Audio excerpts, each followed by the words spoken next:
नमस्कार, VNM studio से मैं सोनल भारद्वाज आप सभी का वीएनएम टीवी के बुलेटिन में स्वागत करती हूं। देश, दुनिया, शहर, जिले की तमाम खबरें विस्तार से आप तक पहुंचाएंगे, लेकिन आइए सबसे पहले नजर डालते हैं वीएनएम हेडलाइंस पर। देखते हैं क्या रही आज की खास खबरें। बीजेपी का सौगाते मोदी अभियान लॉन्च, ईद पर 32 लाख मुसलमानों को तोहफा। एकनाथ शिंदे पर तंज कसने वाले कुणाल कामरा को समन, शिव सैनिकों ने हैबिटेट स्टूडियो में की थी तोड़फोड़। विबग्योर विद्यालय के खिलाफ अभिभावकों का प्रदर्शन, मनमानी फीस वसूली के खिलाफ कार्यवाही की मांग। प्रधानमंत्री नरेंद्र मोदी ने रमजान के महीने में मुस्लिम भाइयों को ईद का तोहफा दिया है। रमजान के महीने में मुसलमानों के बीच अपनी पैठ बढ़ाने के लिए बीजेपी एक खास अभियान चलाने जा रहा है। इसी के तहत भाजपा का अल्पसंख्यक मोर्चा सौगाते मोदी अभियान लॉन्च करने जा रहा है। इसमें 32 लाख गरीब मुसलमानों को ईद का तोहफा देने का प्रयास किया जा रहा है। बीजेपी अध्यक्ष जेपी नड्डा की सरपरस्ती में मंगलवार को दिल्ली में निजामुद्दीन से इस कार्यक्रम की शुरुआत हुई। गरीब मुस्लिम भी बिना किसी कठिनाई के ईद की खुशियां मना सके, इसलिए यह प्रोग्राम लॉन्च किया गया है। सौगाते मोदी अभियान के तहत जो किट दी जाएगी उसमें कपड़ों के साथ खाने के सामान, सेवई, खजूर, फल होंगे। कपड़ों के लिहाज से देखें तो महिला किट में सूट शामिल होगा, वहीं पुरुष किट में कुर्ता पजामा शामिल होगा। सूत्रों के मुताबिक एक किट की कीमत लगभग 500 से 600 रुपए होगी। इस अभियान के तहत भाजपा अल्पसंख्यक मोर्चा के 32,000 कार्यकर्ता देश भर की मस्जिदों के माध्यम से इस किट को जरूरतमंदों के बीच बांटेंगे। Stand up comedian Kunal Kamra Eknath Shinde पर फप्ती कसने के बाद अब फंसते हुए नजर आ रहे हैं। महाराष्ट्र के डिप्टी सीएम एकनाथ शिंदे के खिलाफ पैरोडी सॉन्ग के जरिए विवादों में घिरे कॉमेडियन कुणाल कामरा को मुंबई पुलिस ने आज मंगलवार को समन जारी किया है। उन्हें पूछताछ के लिए आज ही सुबह 11 बजे खार पुलिस स्टेशन बुलाया गया। हालांकि कुणाल अभी मुंबई में नहीं है। डिप्टी सीएम एकनाथ शिंदे ने इस पर मंगलवार को कहा कि किसी पर हास्य व्यंग करना, कटाक्ष करना गलत नहीं है, लेकिन इसकी भी एक मर्यादा होती है। कुणाल कामरा ने जो किया, ऐसा लगता है कि उन्होंने सुपारी लेकर ऐसा किया है। कटाक्ष करते समय एक शिष्टाचार बनाए रखा जाना चाहिए, वरना एक्शन का रिएक्शन भी होता है। दरअसल 36 वर्षीय स्टैंड अप कॉमेडियन ने अपने शो में शिंदे के राजनीतिक कैरियर पर कटाक्ष किया था। कामरा ने फिल्म दिल तो पागल है के एक गाने की पैरोडी की थी, जिसमें शिंदे को गद्दार कहा गया। उन्होंने गाने के जरिए शिवसेना और एनसीपी में विभाजन को लेकर भी मजाकिया लहजे में कमेंट किया था। कामरा का वीडियो सामने आने के बाद 22 मार्च की रात शिवसेना शिंदे गुट के समर्थकों ने मुंबई के खार इलाके में हैबिटेट कॉमेडी क्लब में जमकर तोड़फोड़ की। इस बीच तोड़फोड़ की घटना को लेकर कुणाल कामरा ने कहा कि वह शिंदे के बारे में अपनी विवादास्पद टिप्पणियों के लिए माफी नहीं मांगेंगे और मुंबई में उस स्थान पर तोड़फोड़ की आलोचना की जहां कॉमेडी शो रिकॉर्ड किया गया था। गुजरात के वडोदरा में विद्यालय द्वारा बढ़ाई गई फीस पर आपत्ति जताते हुए अभिभावकों ने विरोध प्रदर्शन किया। वडोदरा के विबग्योर स्कूल में फीस वृद्धि के खिलाफ अभिभावकों का विरोध लगातार जारी है।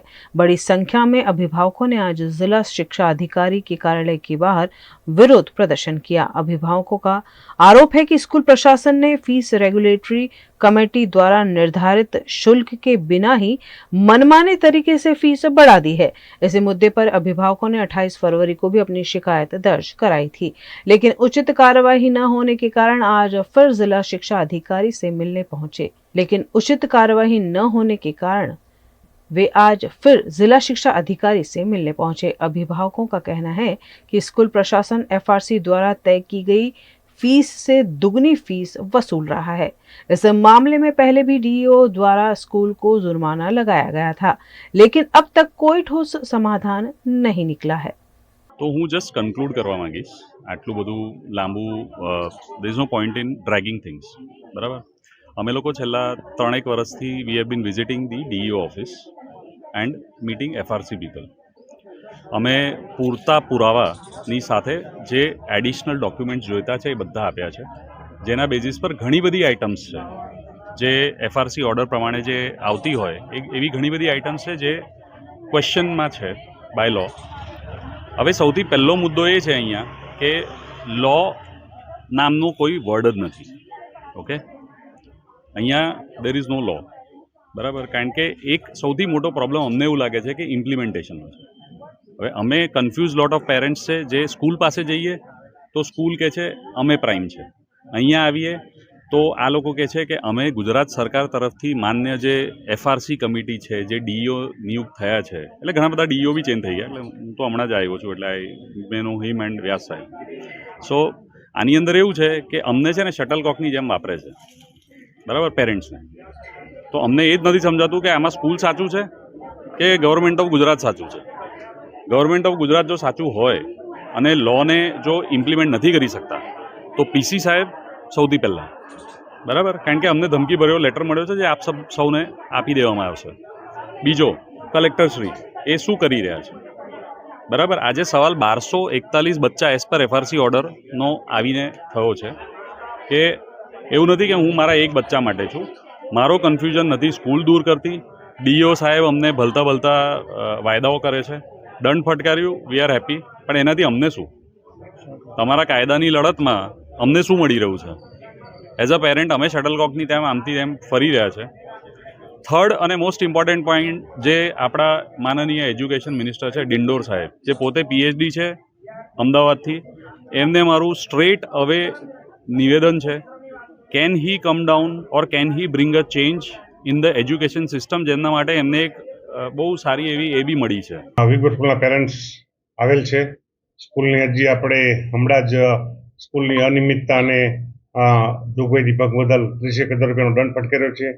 એ ઉપરાંત શાળાની હજી પણ જોગહુકમી ચાલુ છે. એ જોગહુકમી જોતા શાળાની સામે એક આરટીએ મુજબ તપાસ કમિટી બનાવીશું અને 2 દિવસમાં એનો અહેવાલ આવશે અને એ અહેવાલને ધ્યાને લઈને એની જે એનઓસી છે એ કેન્સલ કરવાનું પણ આપણે સરકારમાં લખીશું.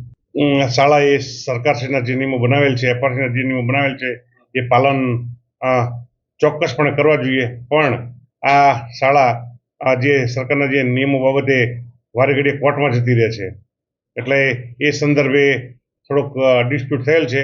પરંતુ સીબીએસઈ હોય કે ગુજરાત બોર્ડ હોય, કોઈ પણ શાળા હોય એ સરકારના નિયમોનું પાલન કરવા બંધાયેલી છે. તપાસમાં એની અનિયમિતતા બહાર છે એ એટલે કે જોગવાઈના ભંગની દંડ બદલ જ આપણે 30,000નો દંડ કર્યો છે અને વધારે એની માન્યતા રદ માટે લખીશું. આ ટૂંકમાં સરકાર અને શિક્ષણ વિભાગ વાલીઓ અને વિદ્યાર્થીઓની સાથે છે. गुजरात के वडोदरा में GEB retired employ welfare association द्वारा आज विरोध प्रदर्शन किया गया। वडोदरा में GEB retired employ welfare association द्वारा पेंशन की रकम बढ़ाने को लेकर विरोध किया गया। जीईबी के रिटायर्ड कर्मचारियों ने मांग उठाई कि महंगाई के इस दौर में उनकी पेंशन में बढ़ोतरी जरूरी है। 35-40 साल सर्विस करने के बाद में आज हमको 800, 1000, 2000 तक पेंशन मिलता है, जबकि आज अभी आपने देखा होगा कि संसद में डायरेक्ट किसी को पूछा भी नहीं है, सीधा 24% का वो लोग को हाइट मिल गया, 31%। ठीक है, तो हम लोग इतने साल के बाद नौकरी करने के बाद में भी आज हमको अगर सिर्फ 2000 तक का, 800 से लेकर 2000 तक का पेंशन मिलता है, ये इतनी महंगाई में हम लोग कैसे जिएंगे? हम हमारा जीवन भी निर्वाह नहीं कर सकते। हमको जो अभी गवर्नमेंट ने डिक्लेयर किया, उसके सुप्रीम कोर्ट ने, उसके हिसाब से हमने सबने को फॉर्म भर के दिया है, लेकिन फिर भी ईपीएफओ ने उसमें कई ऐसी बाधाएं डाली, कई ऐसे प्रोविजन रखे, जिसके वजह से सब लोगों का जो फॉर्म है वो रिजेक्ट हो गया। आज हमारे पास कुछ नहीं है, इतने साल के बाद हम लोग कैसे जिएंगे?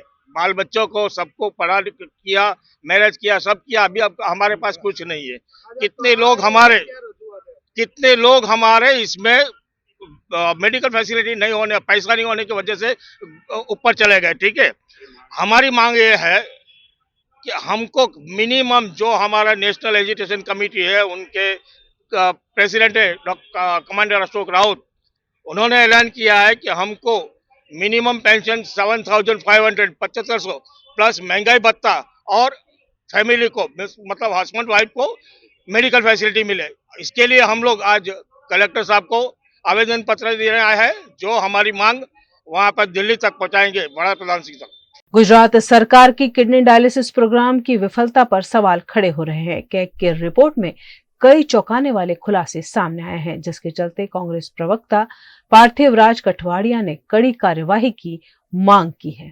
गुजरात राज्यના 265 માંથી 165 સેન્ટરો એવા છે કે જેમાં 12 થી ઓછા પેશન્ટ રજીસ્ટર છે, જ્યારે 18 જેટલા સેન્ટરો તો એવા છે કે જેમાં એક પણ પેશન્ટ રજીસ્ટર નથી। 146 જેટલા સેન્ટરો એવા છે કે જેમાં 10 થી ઓછા પેશન્ટો રજીસ્ટર હોય અને એ જ પ્રકારે 112 સેન્ટરો એવા છે કે જેમાં 7 થી ઓછા પેશન્ટો રજીસ્ટર્ડ હોય। એટલે કે કુલ મળાવીને ગુજરાત ડાયાલિસિસ પ્રોગ્રામમાં 3955 પેશન્ટો રજીસ્ટર છે, સામે ક્રોનિક ડિસીઝના આંકડો એ 65 લાખને પાર થાય છે। પરિસ્થિતિનું કારણ એ છે કે કેગનો રિપોર્ટ પોતે જ કહે છે કે વર્ષ 2022 અને 23ની વચ્ચે આ 265 ડાયાલિસિસ સેન્ટરમાંથી માત્ર 46 ડાયાલિસિસ સેન્ટર ઉપર નેફ્રોલોજીસ્ટ એટલે કે આઈકેડીના કિડનીના ડોક્ટરો ત્યાં તપાસ માટે ઇન્સ્પેક્શન માટે ગયા છે। સમગ્ર ડાયાલિસિસ પ્રોગ્રામમાં પરિસ્થિતિ એવી છે કે 881 કર્મચારીઓ કામ કરે છે અને બધા કોન્ટ્રાક્ટ બેઝ ઉપર। એક પણ કર્મચારી એ પરમનન્ટ કર્મચારી નથી, બધા 11 મહિનાના કોન્ટ્રાક્ટ બેઝ ઉપર નોકરી કરે છે। ત્યારે આ પ્રકારનો ડાયાલિસિસ પ્રોગ્રામ સંપૂર્ણપણે ગુજરાતમાં અસફળ અને ક્યાંક ને ક્યાંક આપણા ગુજરાતના દર્દીઓ ખાનગી હોસ્પિટલોમાં જવા માટે મજબૂર થયા છે। આ પરિસ્થિતિઓના લીધે જે આંકડાઓ દર્શાવે છે કે આટલી મોટી સંખ્યામાં કિડનીના પેશન્ટ ગુજરાત રાજ્યમાં હોવા છતાં ગુજરાત રાજ્યના 265 પૈકીના મોટા ભાગના ડાયાલિસિસ સેન્ટરો ખાલી પડ્યા છે। ત્યાં પૂરતા ડોક્ટરો નથી અને પૂરતો સ્ટાફ નથી જે પરમનન્ટ। આ ગુજરાતના આરોગ્ય વિભાગનું ગુલાબી ચિત્ર છે। સ્પષ્ટ દર્શાવે છે કે ગુજરાત રાજ્યમાં આરોગ્ય વિભાગ જે પ્રકારની કામગીરી કરે છે, રોજે રોજ જે પ્રકારના ભ્રષ્ટાચારના મામલા ગેરરીતિઓના મુદ્દા સામે આવે છે, એ વિદેશી વ્યક્તિઓના કિડની ઉપર આઈકેડીનો કંઈક ખુલાસો પણ બહાર આવ્યો હતો અને ખોટો ખુલાસો એટલા માટે હું કહું છું કે એના નામ જો હું આપવા માંગુ છું કે એક નાયરોબી કેન્યાની દર્દી હતી અને એક અમેરિકા યુએસનો દર્દી હતો। આ બે વ્યક્તિને કિડની કઈ રીતે મળી ગઈ, જ્યારે કે એ સમયે ગુજરાતમાં 5000નું વેઇટિંગ હતું કિડની માટે અને દેશમાં 1.5 લાખ લોકો 1 લાખથી વધુ લોકો કિડની ઝંખી રહ્યા હતા, ત્યારે વિદેશી પેશન્ટને આઈકેડીઆરસીને કયા માધ્યમથી આ કિડની આપી દેવામાં આવી। આ પ્રકારની ઘટનામાં ત્રિપુરા હોય કે જયપુર હોય, જે ડોક્ટરોએ ઓપરેશન કર્યું હોય તેમની સામે કાયદેસરના પગલાં લેવા જોઈએ અને તે જેલ ભેગા થવા જોઈએ। ત્રિપુરા અને જયપુરમાં આ પ્રકારની ઘટનામાં તેમના વિરુદ્ધ ફરિયાદ થઈ અને ડોક્ટરોને જેલના સળિયા પાછળ ધકેલવામાં આવ્યા હતા। તો આપણા ગુજરાત રાજ્યમાં જો આ પ્રકારની કિડની ગુજરાતના આપણા 2 દર્દીઓ એમની ગેરરીતિથી, ડોક્ટરોની ગેરરીતિથી કિડનીથી વંચિત રહ્યા, તો શું એમની ઉપર કાયદેસરના પગલાં ના લેવા જોઈએ? માંગ કરીએ છીએ આરોગ્ય વિભાગને કે આ દિશામાં તાત્કાલિક નક્કર તપાસ કરે। જે પુરાવા કેગમાં પણ મળ્યા છે અને જે પુરાવા ઓલરેડી ત્યાં એક્ઝિસ્ટ કરે છે, તો આ પ્રકારના લોકો, આ પ્રકારના ડોક્ટરો ઉપર સ્પષ્ટપણે જે ડોક્ટરોનું નામ બદનામ કરે છે એમની સામે કાયદેસરની કાર્યવાહી થવી જોઈએ। न्यूज रूम से खबरों का सिलसिला बदस्तूर जारी रहेगा, बने रहिए हमारे साथ, देखते रहिए। Is this the new RUV? Yes, it's the BG RUV 350. First time in India. With 16-inch alloy wheels, a hyperdrive motor for tough roads, and all-metal sturdy body, BG Electric presents India's first RUV. Himanshu Sales Corporation, your trusted destination for top quality consumer electronics since 1994. TV showroom से शुरुआत करने के बाद अब गुजरात के अलग अलग शहरों में हिमांशु सेल्स के electronic super stores, TV, washing machine, fridge, water purifier, vacuum cleaner, water cooler, mixer, OTG और वाटर हीटर, डिफरेंट और अपडेटेड टेक्नोलॉजी के इलेक्ट्रॉनिक अप्लायंसेस हिमांशु सेल्स में अवेलेबल। इस दिवाली अपने घर को नए इलेक्ट्रॉनिक अप्लायंसेस से सजाने विजिट करें Himanshu sales corporation. Himanshu sales corporation, G2 silver plaza, old Padra road, Vadodara, Gujarat.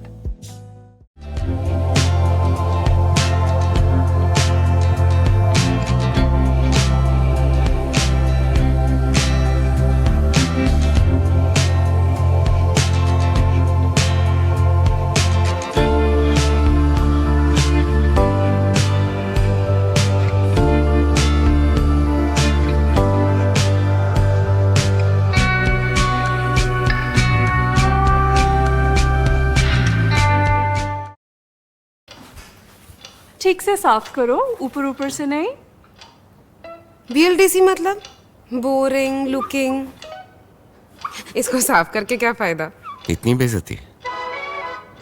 Switch to RR signature designer BLDC fans, जो बोरिंग लुकिंग नहीं, वेरी स्टाइलिश लुकिंग है। RR सिग्नेचर फैंस, आपके काम की बात। Every new year we take a new year resolution. New year resolution का मतलब होता है upgrading your life, which means upgrading your lifestyle and upgrading your living space. And that is why the best choice is Trilogy by Courtyard.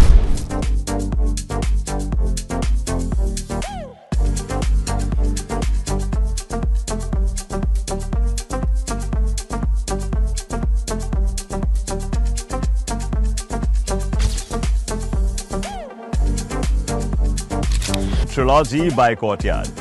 Finest architecture, world-class amenities, and a great space to live. Come check it out. Paneri embroidery अब नए रंग रूप में। आप पानेरी पहुंचे हैं तो मानो आपकी सारी शॉपिंग हो सकेगी एक ही जगह पर। पानेरी में festive collection, casual collection, nightwear, innerwear के साथ अब ज्वेलरी, कई ब्रांड के कॉस्मेटिक्स, पर्स, परफ्यूम और बहुत कुछ। बच्चों से लेकर बड़ों के लिए बेहद खूबसूरत हर कलेक्शन। ट्रेडिशनल ड्रेस चाहिए या स्टाइलिश, पानेरी में सब कुछ वन स्टॉप वन डेस्टिनेशन। खुद के लिए खरीदना हो या दूसरों को गिफ्ट करना हो, पानेरी है सबसे best. Must visit Paneri embroidery, 10 Akota stadium road, Rajnagar society, Akota, Vadodara.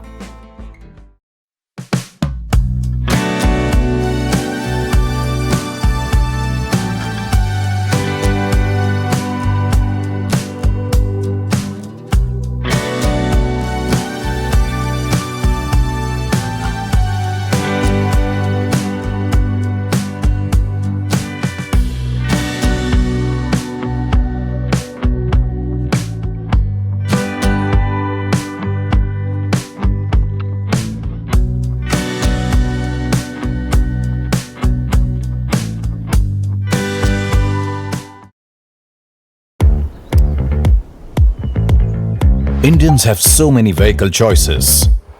SUV, CUV, MUV, but only for four-wheelers.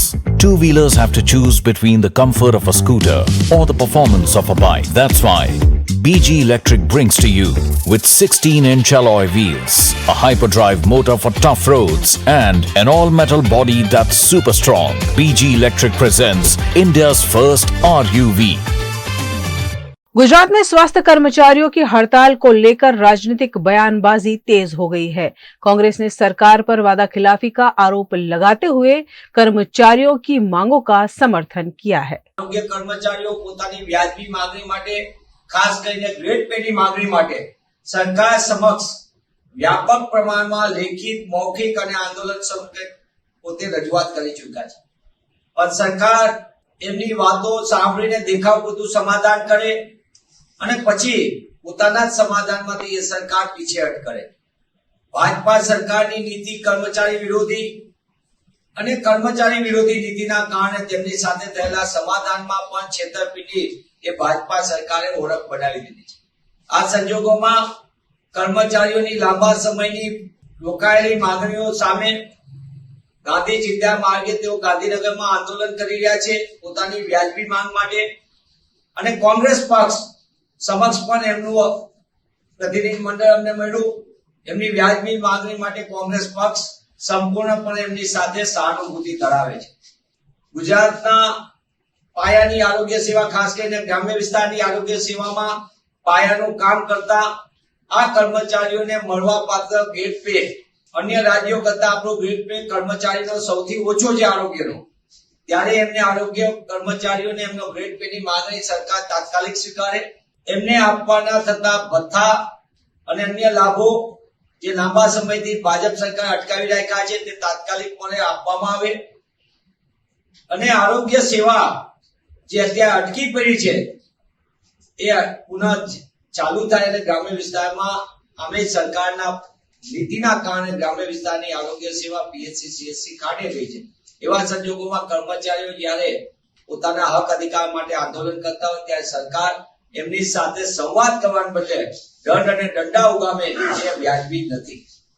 સાથોસાથ ગુજરાતમાં લાંબા સમયથી એટલે કે 15 વર્ષ કરતા વધુ સમયથી શારીરિક શિક્ષણના શિક્ષકો અધ્યાપકોની ભરતી કરવામાં આવતી નથી. કોંગ્રેસ પક્ષ રાજ્યમાં ભાજપા સરકારની ખેલ વિરોધી નીતિ, યુવા વિરોધી નીતિની કડક આલોચના કરે છે અને ગુજરાતના યુવાનોને ભલે વાતો કરે ખેલ મહાકુંભની, વાતો કરે રમશે ગુજરાત, જીતશે ગુજરાત, પણ શિક્ષકોને અધ્યાપકો મેદાન વગર કઈ રીતે ગુજરાતનો વિદ્યાર્થી ને યુવાન રમત રમશે? ત્યારે સરકાર ગુજરાતના યુવાનોની જિંદગી સાથે રમત કરવાનું બંધ કરે અને જે વ્યાયામ શિક્ષકો છે તેમને तात्कालिकपणे न्याय આપે. गुजरात के वडोदरा में पानी गेट से लेकर आजवा रोड तक अतिक्रमण हटाने की कार्यवाही को अंजाम दिया गया. वडोदरा में पानी गेट पुलिस स्टेशन से लेकर आजवा रोड पानी की टंकी तक सड़क किनारे के अतिक्रमण हटाने की कार्यवाही तेज कर दी गई है. इस कार्यवाही में पुलिस का कड़ा बंदोबस्त देखने को मिला. हालांकि स्थानीय लोगों का आरोप है कि आयुर्वेदिक 3 रास्ता के पास कुछ अतिक्रमण अब भी जस के तस बने हुए हैं, जबकि गरीब ठेले वालों और झुग्गी में रहने वाले लोगों को बेदखल कर दिया गया है. स्थानीय दुकानदारों और मजदूरी कर आजीविका चलाने वालों ने सवाल उठाया है, आयुर्वेदिक क्षेत्र के कुछ अतिक्रमण आखिर किसकी मेहरबानी से अब तक बचे हुए हैं. वहीं पानी की टंकी इलाके में लारी गल्ला और छोटे शेड हटाए जाने से गरीब वर्ग के लोगों की रोजी रोटी पर संकट आ गया है. वेंडर्स और स्थानीय लोगों का कहना है कि उन्हें बिना वैकल्पिक व्यवस्था के उजाड़ा जा रहा है, जिससे उनका गुजर बसर करना मुश्किल हो रहा है. प्रशासन को चाहिए कि वह गरीबों की आजीविका का ध्यान रखते हुए कोई समाधान निकाले ताकि उनकी रोजी रोटी सुरक्षित रह सके. VNM टीवी की खबरें अब आप YouTube, Facebook, Instagram के अलावा OTT प्लेटफॉर्म्स पर भी लाइव देख सकते हैं. डेली हंट, जियो टीवी के 498 नंबर के चैनल पर VNM टीवी 24 घंटे आपके लिए उपलब्ध है. तो देखते रहिए VNM टीवी न्यूज रूम से. आज के लिए बस इतना ही. देश, दुनिया, शहर, जिले की तमाम खबरें लेकर हम कल फिर हाजिर होंगे. तब तक के लिए हमें दीजिए इजाजत. नमस्कार.